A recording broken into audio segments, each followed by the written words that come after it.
All right, Ben, let's just jump right into it. So last Friday, we did an episode about this surprise Israeli attack on Iran. If you want more of the backstory into how that all went down, listen to that episode. But this is going to be more of an update on what things have happened since that time. So as of Sunday, the IDF confirmed that they had hit over 170 Iranian targets and more than 720 military infrastructure components. Bloomberg reported that Iran has launched around 370 ballistic missiles towards Israel, with around 30 hitting targets. As of this recording, Iran has taken about 224 casualties, and Israel 24 casualties. So some real damage happening so far. Much of Israel's nuclear infrastructure has taken a beating, like the Natanz enrichment site, the Isfahan site. There's lots of missile and military infrastructure that's gotten hit. And Israel has killed a number of additional Iranian military and intelligence leaders. Trump and Israeli officials now say they have taken out all of Iran's air defense systems and they can fly over the country at will. The Wall Street Journal reported that the U.S. intelligence thinks Israel has set Iran's nuclear work back by about 5 to 6 months.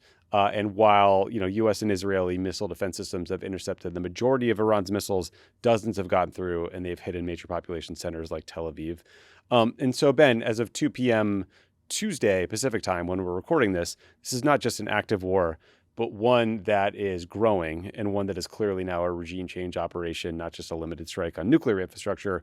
We know this because there are all these reports that Trump vetoed an Israeli plan to kill the supreme leader of Iran. So you don't get more regime changey than that.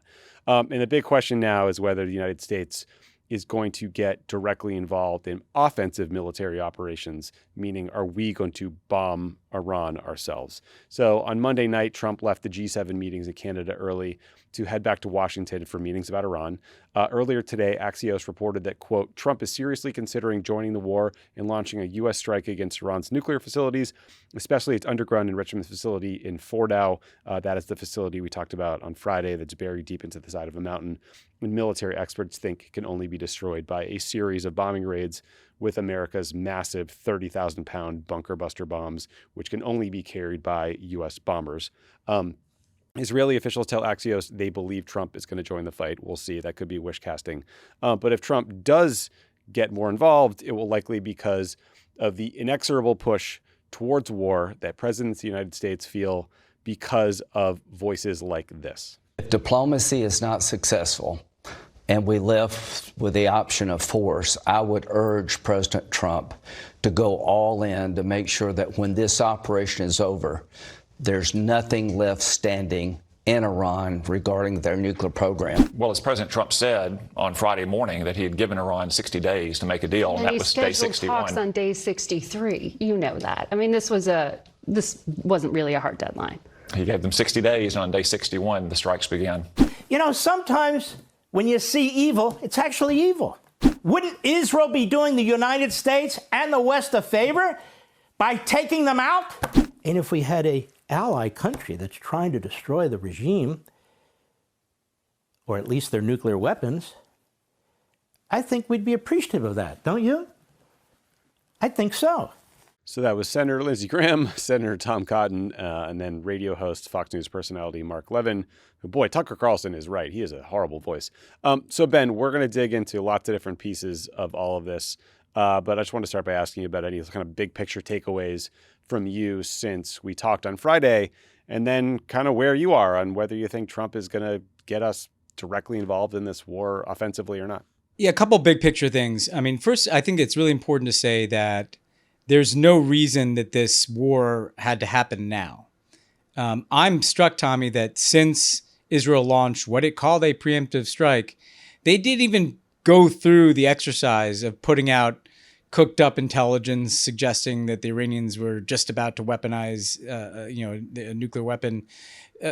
Iran has had, for people who don't follow this closely, Iran has had a nuclear program for decades. Bibi Netanyahu has been warning about them being on the precipice of having a nuclear weapon for as long as I can remember. And nothing changed between the day before this strike happened, the day after. So there was no reason for this to happen now. Israel was not any less secure, the day that they took the strike than they were the last 10 years, right? So this is entirely a war of choice launched by Israel, ostensibly against a nuclear program. Second thing is This is very much feeling like a regime change operation. And we have to emphasize that too, because if they were just hitting the nuclear facilities, just even hitting nuclear and ballistic missile facilities, that would be one thing. I still wouldn't think that was a good idea. And frankly, that would only at this point have set the Iranian nuclear program back a few months. They're not hitting just those targets. They hit the television station. What does the television station have to do with the nuclear program? They are just killing generals and scientists, including generals that are not involved in the nuclear program. What does that have to do with setting back the nuclear program? They were hitting oil facilities, right? So this feels very much like Israel has like a target list that includes people and infrastructure and aspects of the regime, including media, and they're just hitting it all. And the fact that they want to kill the supreme leader, I mean, we are in a new world here. I mean, whatever you think of the supreme leader, and no, not a fan of his. We're now just in the place where we assassinate the leaders of other governments. We just decapitate regimes and preemptive wars. That is a wholly new place to be here. It seems like Israel is, again, treating the Iranian regime like it's Hezbollah, right? Like they're just going through it like it's a series of personality-based assassinations. But the problem is this regime runs a very large and important state, right? With huge resources, with tens of millions of people. And so what you've not heard from Israel is any description of where this ends, where this goes. I mean, the things that are the most eerie to me, because there's a lot of echoes of the Iraq War here, Tommy, and we're going to unpack some of those. But you see some people, I saw Newt Gingrich, tweeting something like, "Oh my God, I know. Now is the time for there to be like a secular, moderate, inclusive government in Iran." Like, where is that government going to come from, right? So to me, it's very alarming. We're a week into this thing, and it's just on a rapid escalatory cycle. And it feels to me like Donald Trump is getting pulled into this thing. That, he couldn't stand up to Bibi Netanyahu. He's afraid to do that. He was too weak to stand up to Bibi Netanyahu. His own diplomacy got derailed. That's bullshit that we gave diplomacy a chance. We didn't. The Iranians were trying to make a deal. And then Israel killed the guy who was trying to negotiate the deal. And he's afraid, he's more afraid of, Fox News and Lindsey Graham and Bibi Netanyahu than he is of his own base, who he promised that he wouldn't do this. And it's a scary place for us to be. Yeah, so the Wall Street Journal just had a piece that posted a couple hours ago about kind of where the U.S. and Iran and Israel differ on the intelligence case. And it said, before launching its attack on Iran last week, Israel provided the U.S. with intelligence it deemed alarming. Tehran was conducting renewed research useful for a nuclear weapon, including an explosive triggering system. But U.S. officials briefed by the Israelis weren't convinced that the information pointed to a decision by Tehran to build a bomb. It sounded like they were doing research. The New York Times had sort of similar reporting, like the U.S. is not aware of new intelligence showing Iran is rushing to get a bomb. And I think that's very important because, one, I mean, obviously it's the entire pretext for the war, but two, Netanyahu was on Fox News over the weekend and on countless news channels just lying and saying that Israel had to act now because Iran was rushing to get a bomb, when, the U.S. intelligence timeline is still like, yeah, it'll take 1 to 2 weeks to produce enough weapons-grade uranium for a nuke, and then you'd have to go through the weaponization process. It could take much, much longer to get it on a warhead and then to get it on a missile that could hit targets. So we're talking about a process that would take, like 6 months to up to 3 years, according to like whichever intelligence assessment you believe. But Netanyahu is just kind of like yada, yada, yada-ing those details and claiming there was some sort of imminent threat he had to neutralize. And the Times also reported, Ben, that U.S. intelligence, like late last month, figured out that Israel was planning an imminent attack with or without us. And they say Trump warned Netanyahu not to do anything and not to screw up his diplomatic efforts. But basically, like, Bibi just didn't care and Trump was too weak to make him listen. So, like, all of that bullshit we were talking about last week about how, there was this elaborate ruse between the U.S. and the Israelis where they were just, it was like designed to fool the Iranians. That was total bullshit. Like, the Times reported that Mr. Trump was still stressing the importance of giving diplomacy a chance, and while doing so was not intended to deceive the Iranians about the immediacy of a potential attack, but the possibility that it might deceive them was like a welcome side effect. So in other words, Trump sincerely wanted diplomacy. The fact that he kept talking about it certainly does seem to have convinced some of these Iranian generals and scientists and people that they were safe, sleeping at their homes rather than going to a bunker. But this was not 5D chess as we expected. Yeah, and just to put a point on the intelligence thing, because it really is important. I mean, it's amazing to me that nobody even feels compelled to have to make this case anymore. You need to go through several steps to acquire a nuclear weapon. You need to acquire enough nuclear fuel, and that requires its own breakout. That you're rushing to enrich uranium at a high percentile so that you can have enough fuel for a bomb. You need to know how to weaponize that nuclear material, which we don't know that the Iranians, in the past, the assessment has been that they didn't have the capacity to weaponize. But then you have, as you said, go through this process, which takes months, to miniaturize the fuel, put it on a warhead, all this stuff, right? The reason that's important is that Israel had plenty of time, plenty of decision space to do this. And instead, they did it to derail Donald Trump's diplomacy. And every now and then we give ourselves this allowance. Like, imagine if a Democratic president got humiliated like that. Well, I guess Joe Biden did, so we can imagine it because it just happened. Bibi Netanyahu did to Trump an even worse version of what he did to Biden, because with Biden, it was just like, I'm just going to ignore what you say about Gaza and take all your weapons and bomb people there. But here, he wants the U.S. to come in the war that he started over the objections of Donald Trump. And Donald Trump, it feels like he's getting pushed that way. That story was amazing because basically the reporting was that Donald Trump thought the war looked good on Fox News, and that he was watching Fox News and why? Because Fox News doesn't tell you the full story. Fox News gives you this completely airbrushed version where Israel looks like they're in the most ingenious military operation ever, and Donald Trump's like, well, I want to be a part of that, And this is a crazy, crazy way to make decisions about war and peace. The American people, where are they in this? Donald Trump has not really spoken at length to us about, we usually would expect presidents to give speeches about what would be our objectives here, what would be the legal basis for launching this military strike, what's the end game, what's the risk, preparing people for, oil prices to go up and for our service members in the region to be at risk. They're not even communicating any of this. The only communication that comes from them are in these kind of random, comments to the press that Trump's makes in between meetings, or on social media posts where they're like navigating their own internal MAGA fight about this thing. It's a crazy, crazy, crazy way to launch what could become, not guaranteed, but could become a really long and difficult war because of the regime change component of it. Yeah, it really does seem like Netanyahu played Trump perfectly here, Ben, or at least had a trap by bombing unilaterally, because Netanyahu knows that the bar for this operation being judged a success will be whether the Fordo facility is operational at the end of it. And he knows that only the U.S. can take out Fordo with these massive ordnance penetrator, like massive bunker buster bombs.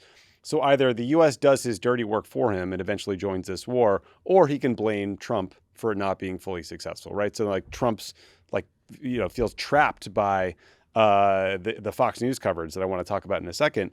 And just in terms of the implications, again, the early days of this war, it feels like the Israelis are being incredibly successful because they are. I mean, the Mossad has obviously done an unbelievable job penetrating Iran's military and security establishment and their nuclear program, right? Like the fact that they knew where all these generals and these scientists lived and, were able to target them on that first night is like an incredibly impressive intelligence operation. But now Iran has recovered. They've been able to launch hundreds of ballistic missiles back at Israel. And the New York Times just reported that Iran is preparing missiles for a possible retaliatory strike on U.S. bases in the Middle East. So we have about 40,000 troops deployed in the Middle East. And the first people to get attacked would probably be U.S. Service members and diplomats serving in Iraq. And then, last night I saw one of the guys who got fired by Pete Hegseth tweeted out a long assessment of sort of what he knows about Iran's ballistic missile program. He said it's about 2,000 ballistic missiles. The choke point is they have more missiles than they have launchers, and it takes time to fuel them and launch them and fire them.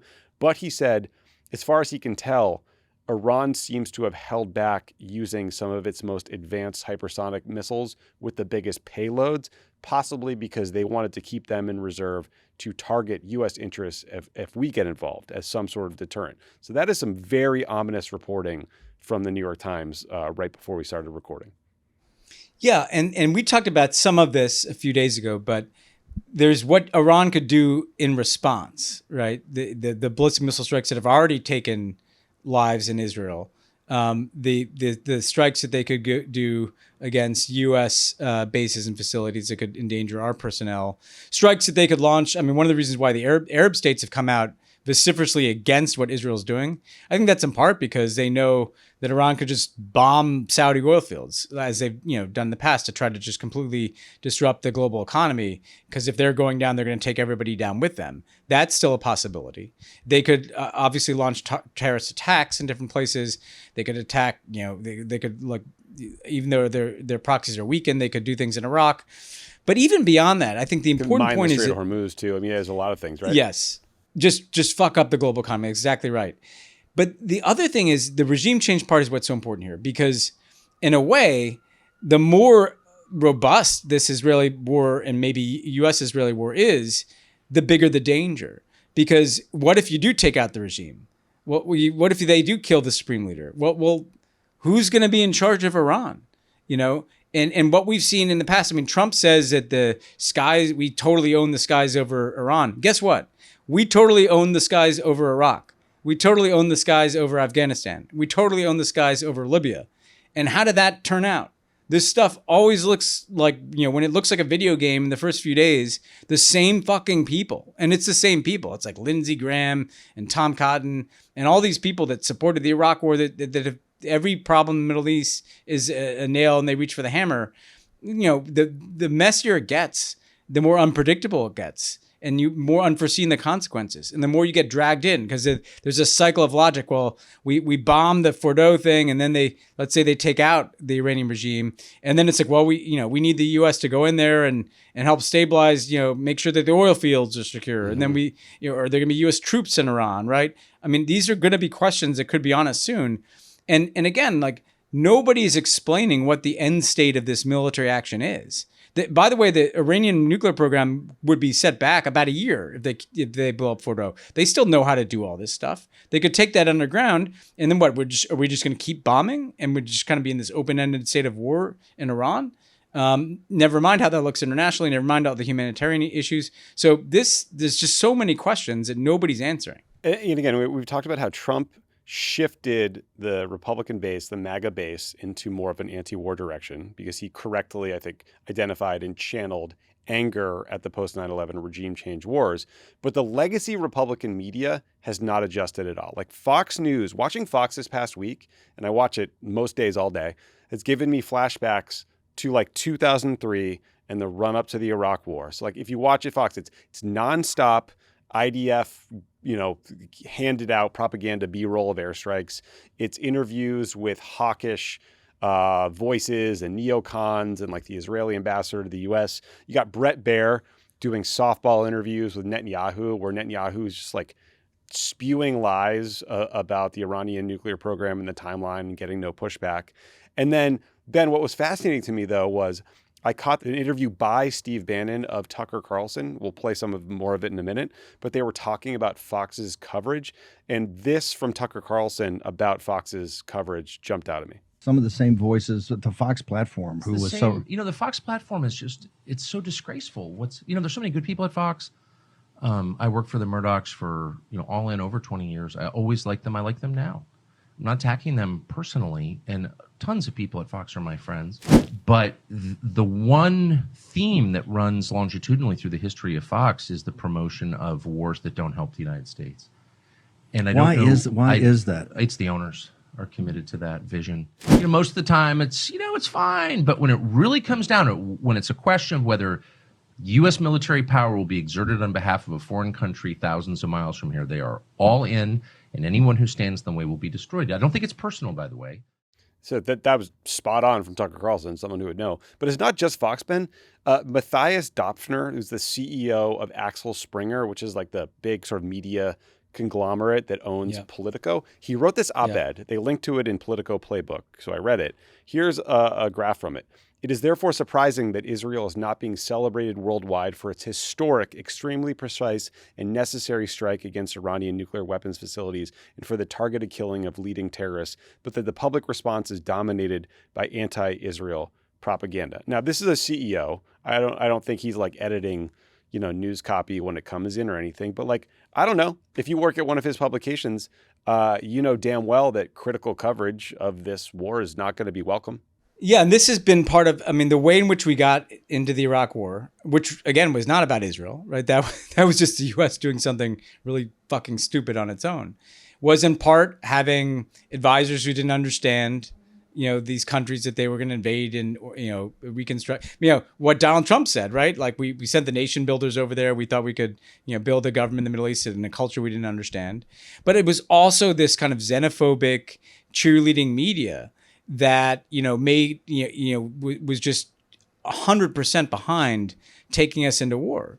And it's extraordinary that like the exact same people and the exact same platforms are cranking up the exact same play all over again. And, what's interesting with Trump and the America First stuff is we'll sell Ukraine out, we'll sell every ally in the world out. The Europeans are now not our friends. The Ukrainians are like leeches. But if Israel wants to bomb, and decapitate a government in the Middle East, it's like, well, how could we not be there? And it's almost as if like, the U.S. is already at war because they make no distinction between what Netanyahu is doing. It just gives him the authority to take us to war in Iran, which is what he's trying to do. And he's using Fox to talk to Trump. That's what he's doing in those interviews. It's impacting. Yeah, he's literally, they're going on all, and not just him, but all these IDF people that are going Fox are literally going on that for an audience of one. It helps that they get to talk to some right-wing Americans too. And it's a really strange thing to see. And again, to be very clear here, you can hate the Iranian regime. I know plenty of Iranians who despise the Iranian regime and would love to see, people who are involved in the women's movement there would love to see a new government in Iran, who are like deeply disturbed by what's happening, in part because some people have family members in Iran who are endangered, but in part because they know that this is not the Iranian people kind of removing their own government themselves. That if you have Israel and the United States killing thousands of Iranians and decapitating their government, you're likely to get like really hardcore reactionary IRGC types, like running parts of that state, whatever remains, or like just a total failed state or some kind of civil war, because you do have different factions that would want to be competing for power. And that's scary. And nobody's talking about that. There's nobody talking about that on Fox. And all these people that love to spike the football now, they're the people that you kind of can't find to do a Fox hit 10 years from now when, things are a mess in that part of the world. And so it's just, we've seen this movie before. Yeah, man. And the Atlantic, to their credit, had a great piece that quoted a bunch of members of the Iranian opposition, some on the record who are really brave and some on background, saying, we don't want this. This is not helping us. We want to take down this regime, but we don't want it this way. Not just because of the political change it could lead to, but also because it's going to kill a bunch of innocent people. And it's going to lead to shortages of food and medicine and fuel and immense suffering. And Ben, just even stepping further back out on sort of the coverage, there's a lot of understandable coverage on sort of the impact on Israeli civilians in Tel Aviv, and the horrific images of these like crushed apartment buildings and things and people trapped in rubble. And that's like totally appropriate and understandable. And your heart breaks for those people. But there is almost no coverage of that kind about of the civilian toll happening in Iran. Now, part of that is because of a lack of media access. Part of it is, just because there's censorship laws, et cetera. But I do think it leads to a sense that people in Iran are somehow complicit in this or sort of like everyone is a combatant, when it's just not the case. Like both sides, there is immense suffering among civilian populations, just as there is in Gaza. But I think that kind of like, there's just a lack of coverage. And I do think it's like genuinely damaging. Yeah, no, I think that's right. And I think in a strange and dark way, Gaza kind of plowed some ground for this, because that was been the experience of Gaza, right? That like a single Israeli casualty gets an enormous amount of attention relative to like thousands of Palestinian casualties. And there's a valuation of life, human life, in how these wars are covered. And you look at, and by the way, Iran is there are challenges, you're right, but it's not Gaza. I mean, there are journalists there. There's a capacity to report on this. There are already hundreds of people, if not thousands, who've been killed in Iran. There's like apartment buildings that have been destroyed or damaged. You have Donald Trump tweeting that the city of Tehran needs to evacuate. That's another 10 million people. There are 10 million people in an incredibly densely populated city. And there are Iranians who are trying to get out. There are gas shortages. People can't get out. Life is disrupted. I mean, the casual way in which we, what's interesting is the American people, I thought, had come to put a higher bar on going to war. That we saw the failures of the post 9/11 wars. And again, I think Gaza has weirdly rolled back the tape, and it feels cost-free to kill people and to assassinate the leaders of countries, or or to treat it again like a video game. And again, let's just name it too, Tommy. Like, these are brown people in Iran and Gaza, and it's like they're all the same. And like, let's just it's not let's read like a heart-wrenching story about Israelis in shelters in Tel Aviv. And we don't really look at the Iranians who got killed in a war that the Israelis started. Like, so I don't know. I find the lack of any, the default position isn't that war is bad, like to be pretty disgusting, frankly. Yep. I totally agree with you.